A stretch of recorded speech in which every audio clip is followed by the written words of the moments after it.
ओम शांति। 19 मई 2025 के बाप दादा के साकार मधुर महावाक्य। मीठे बच्चे, श्रीमत ही तुमको श्रेष्ठ बनाने वाली है, इसलिए श्रीमत को भूलो मत। अपनी मत को छोड़ एक बाप की मत पर चलो। प्रश्न: पुण्य आत्मा बनने की युक्ति क्या है? उत्तर: पुण्य आत्मा बनना है तो सच्ची दिल से प्यार से एक बाप को याद करो। सेकंड पॉइंट: कर्मेंद्रियों से कोई भी विकर्म ना करो, सबको रास्ता बताओ। अपने दिल से पूछो, यह पुण्य हम कितना करते हैं।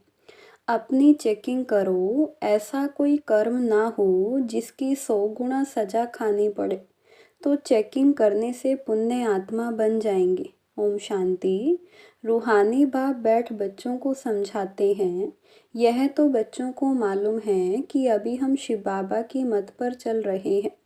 उनकी है उच्चते उच्च मत। दुनिया यह नहीं जानती कि उच्चते उच्च शिव बाबा कैसे बच्चों को श्रेष्ठ बनाने के लिए श्रेष्ठ मत देते हैं।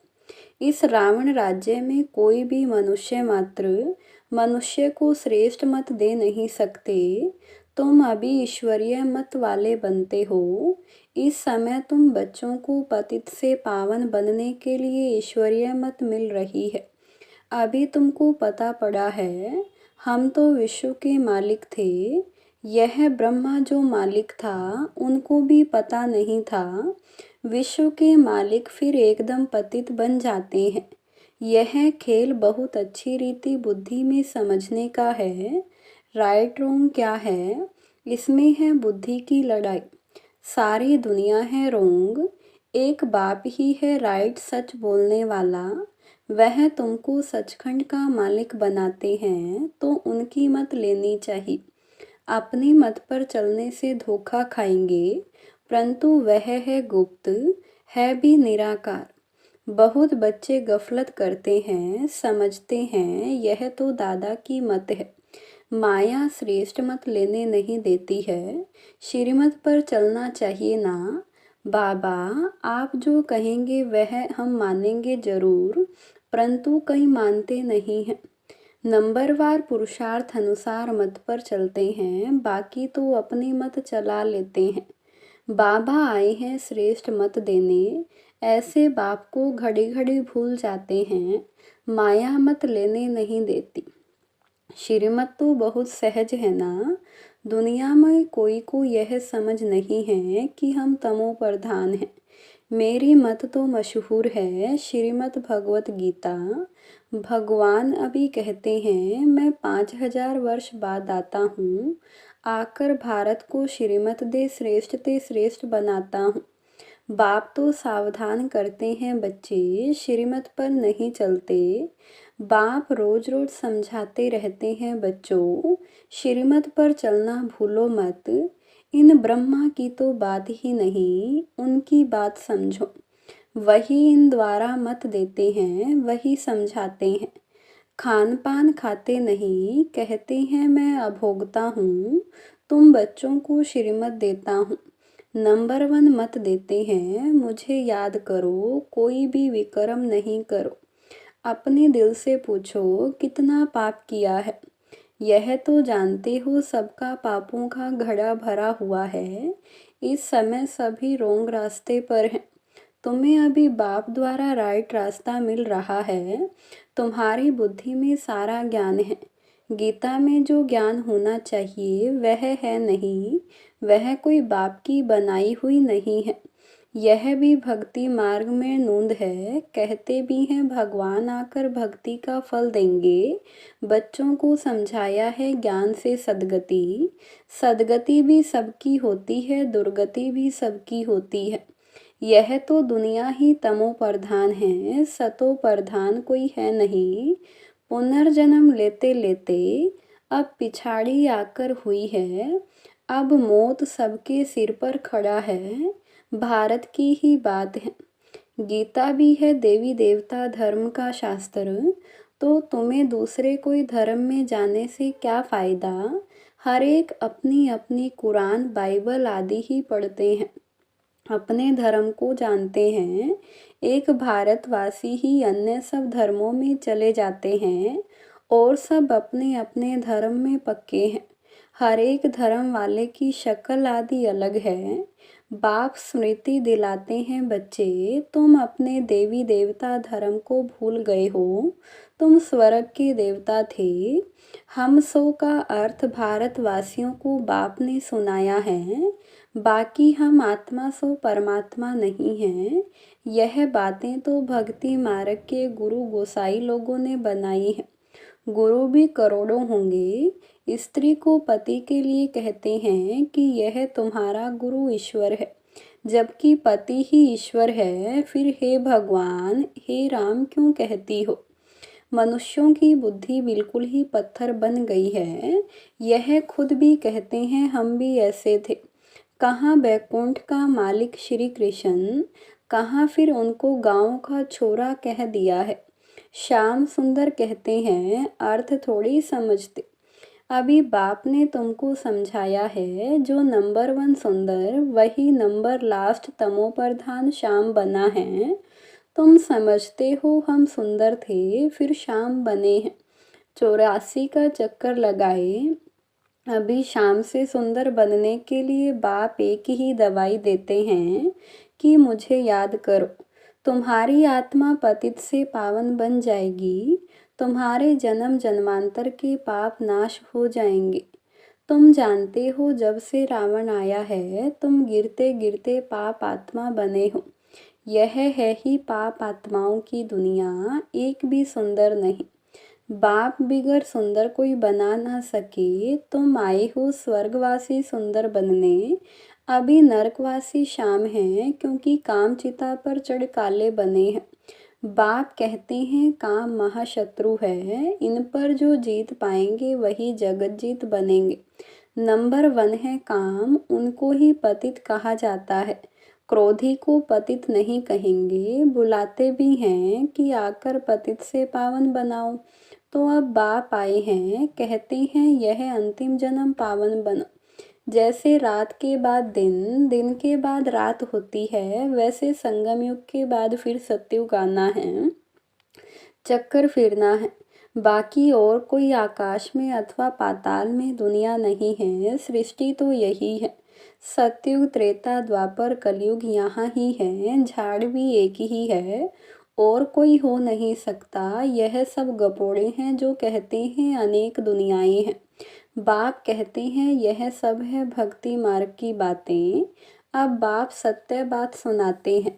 अब अपने अंदर देखो, हम कहाँ तक श्रीमत पर चल सतो प्रधान अर्थात पुण्य आत्मा बन रहे हैं।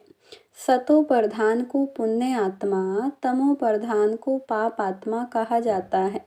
विकार में जाना पाप है। बाप कहते हैं अब पवित्र बनो। मेरे बने हो तो मेरी श्रीमत पर चलना है। मुख्य बात है कोई पाप नहीं करो। नंबर 1 पाप है विकार में जाना। फिर और भी पाप बहुत होते हैं। चोरी चकारी ठगी आदि बहुत करते हैं। फिर बहुतों को गवर्नमेंट पकड़ती भी है। अब बाप बच्चों को कहते हैं तुम अपने दिल से पूछो, हम कोई पाप तो नहीं करते हैं। ऐसे मत समझो हमने चोरी की व रिश्वत खाई तो यह बाबा तो जानी जाननहार है, सब जानते हैं। नहीं, जानी जाननहार का अर्थ कोई यह नहीं है। अच्छा, कोई ने चोरी की, बाप जानेंगे फिर क्या? जो चोरी की उसका दंड 100 गुना हो ही जाएगा। बहुत बहुत सजा खाएंगे, पद भी भ्रष्ट हो जाएगा। बाप समझाते हैं अगर ऐसे काम करेंगे तो दंड भोगना पड़ेगा। कोई ईश्वर का बच्चा बनकर फिर चोरी करता, शिव बाबा जिससे इतना वर्षा मिलता है उनके भंडारे से चोरी करता, यह तो बहुत बड़ा पाप है। कोई कोई में चोरी की आदत होती है, उनको जेल बर्ड कहा जाता है। यह है ही ईश्वर का घर, सब कुछ ईश्वर का है ना। ईश्वर के घर में आते हैं बाप से वर्षा लेने, परंतु कोई कोई की आदत हो जाती है, उसकी सजा 100 गुना बन जाती है। सजाएं भी बहुत मिलेंगी। फिर जन्म बाई जन्म डर्टी घर में जाए जन्म लेंगे। तो अपना ही नुकसान किया ना। ऐसे बहुत हैं जो याद में बिल्कुल रहते नहीं, सुनते कुछ नहीं, बुद्धि में चोरी आदि के ही ख्यालात चलते रहते हैं। ऐसे बहुत सत्संग में जाते हैं, चप्पल चोरी कर लेते, उनका धंधा ही यह रहता है। जहाँ सत्संग होता वहाँ जाकर चप्पल चोरी कर आएंगे। दुनिया बिल्कुल ही डर्टी है, यह है ईश्वर का घर। चोरी की आदत तो बहुत खराब है। कहा जाता है कख का चोर सो लख का चोर। अपने अंदर से पूछना चाहिए, हम कितना पुण्य आत्मा बने हैं, कितना बाप को याद करते हैं, कितना हम सवदर्शन चक्रधारी बनते हैं, कितना समय ईश्वरीय सर्विस में रहते हैं, कितने पाप कटते जा रहे हैं। अपना पोता मिल रोज देखो, कितना पुण्य किया, कितना योग में रहा, कितनों को रास्ता बताया। धंधा आदि तो भल करो, तुम कर्म योगी हो, कर्म तो भल करो। बाबा यह बैजेज बनाते रहते हैं। अच्छे अच्छे लोगों को इस पर समझाओ। इस महाभारत लड़ाई द्वारा ही स्वर्ग के गेट्स खुल रहे हैं। श्री कृष्ण के चित्र में नीचे लिखत बड़ी फर्स्ट क्लास है, परंतु बच्चे अभी इतना विशाल बुद्धि नहीं हुए हैं। थोड़ा ही धन मिलता है तो नाचने लग पड़ते हैं। कोई को जास्ती धन होता है तो समझते हैं हमारा जैसा कोई नहीं होगा। जिन बच्चों को बाप की परवाह नहीं, उन्हें बाप जो इतना अविनाशी ज्ञान रत्नों का खजाना देते हैं, उसकी भी कदर नहीं रहती है। बाबा एक बात कहेगा, वह दूसरी बात कर लेते। परवाह ना होने के कारण बहुत पाप करते रहते हैं। श्रीमत पर चलते नहीं, फिर गिर पड़ते हैं। बाप कहेंगे यह भी ड्रामा उनकी तकदीर में नहीं है। बाबा तो जानते हैं ना, बहुत पाप करते हैं। अगर निश्चय हो कि बाप हमको पढ़ाते हैं तो खुशी रहनी चाहिए। तुम जानते हो हम भविष्य नई दुनिया में प्रिंस प्रिंसेस बनेंगे, तो कितनी खुशी रहनी चाहिए। परंतु बच्चे तो अभी तक भी मुरझाते रहते हैं, वह अवस्था ठहरती नहीं है। बाबा ने समझाया है, विनाश के लिए रिहर्सल भी होगी, कैलेमिटीज भी होंगी, भारत को कमज़ोर करते जाएंगे। बाप खुद कहते हैं यह सब होना ही है, नहीं तो विनाश कैसे होगा। बर्फ की बरसात पड़ेगी, फिर खेती आदि का क्या हाल होगा। लाखों मरते रहते हैं, कोई बतलाते थोड़ी हैं। तो बाप मुख्य बात समझाते हैं कि ऐसे अपने अंदर जांच करो, मैं कितना बाप को याद करता हूँ। बाबा आप तो बड़े मीठे हो, कमाल है आपकी। आपका फरमान है मुझे याद करो तो 21 जन्म के लिए कभी रोगी नहीं बनेंगे। अपने को आत्मा समझ बाप को याद करो तो मैं गारंटी करता हूँ, सम्मुख बाप तुमको कहते हैं, तुम फिर औरों को सुनाते हो। बाप कहते हैं मुझ बाप को याद करो, बहुत प्यार करो। तुमको जितना सहज रास्ता बताता हूँ पतित से पावन होने का। कोई कहते हैं हम तो बहुत पाप आत्मा हैं। अच्छा फिर ऐसे पाप नहीं करो, मुझे याद करते रहो तो जन्म जन्मांतर के जो पाप हैं वह इस याद से भस्म होते जाएंगे। याद की ही मुख्य बात है, इनको कहा जाता है सहज याद। योग अक्षर भी निकाल दो। सन्यासियों के हठ योग तो किस्म किस्म के हैं, अनेक प्रकार से सिखलाते हैं। इस बाबा ने गुरु तो बहुत किए हैं ना। अभी बेहद का बाप कहते हैं इन सबको छोड़ो, इन सब का भी मुझे उद्धार करना है। और कोई की ताकत नहीं जो ऐसे कह सके। बाप ने ही कहा है, मैं इन साधुओं का भी उद्धार करता हूँ, फिर यह गुरु कैसे बन सकते। तो मूल बात एक बाप समझाते हैं, अपने दिल से पूछो, हम कोई पाप तो नहीं करते हैं, किसको दुख तो नहीं देते हैं, इसमें कोई तकलीफ नहीं है। अंदर जांच करनी चाहिए, सारे दिन में कितना पाप किया, कितना याद किया। याद से ही पाप भस्म होंगे, कोशिश करनी चाहिए। यह बहुत मेहनत का काम है। ज्ञान देने वाला एक ही बाप है। बाप ही मुक्ति जीवन मुक्ति का रास्ता बतलाते हैं। अच्छा मीठे मीठे सिकलदे बच्चों प्रति माता पिता बाप दादा का याद प्यार और गुड मॉर्निंग। रूहानी बाप की रूहानी बच्चों को नमस्ते। रूहानी बच्चों की रूहानी बाप दादा को नमस्ते। धारणा के लिए मुख्य सार। फर्स्ट पॉइंट, बाप जो अविनाशी ज्ञान रत्नों का खजाना देते हैं उसका कदर करना है। बेपरवाह बन पाप कर्म नहीं करने हैं। अगर निश्चय है भगवान हमको पढ़ाते हैं तो अपार खुशी में रहना है। सेकंड पॉइंट, ईश्वर के घर में कभी चोरी आदि करने का ख्याल ना आए, यह आदत बहुत गंदी है। कहा जाता कख का चोर सो लख का चोर। अपने अंदर से पूछना है हम कितना पुण्य आत्मा बने हैं। वरदान, निर्बल दिल शिकस्त असमर्थ आत्मा को एक्स्ट्रा बल देने वाले रूहानी रहमदिल जो रूहानी रहमदिल बच्चे हैं वह महादानी बन बिल्कुल होपलेस केस में होप पैदा कर देते हैं। निर्बल को बलवान बना देते हैं। दान सदा गरीब को बेसहारे को दिया जाता है। तो जो निर्बल दिल शिकस्त असमर्थ प्रजा क्वालिटी की आत्माएं हैं उनके प्रति रूहानी रहमदिल बन महादानी बनो।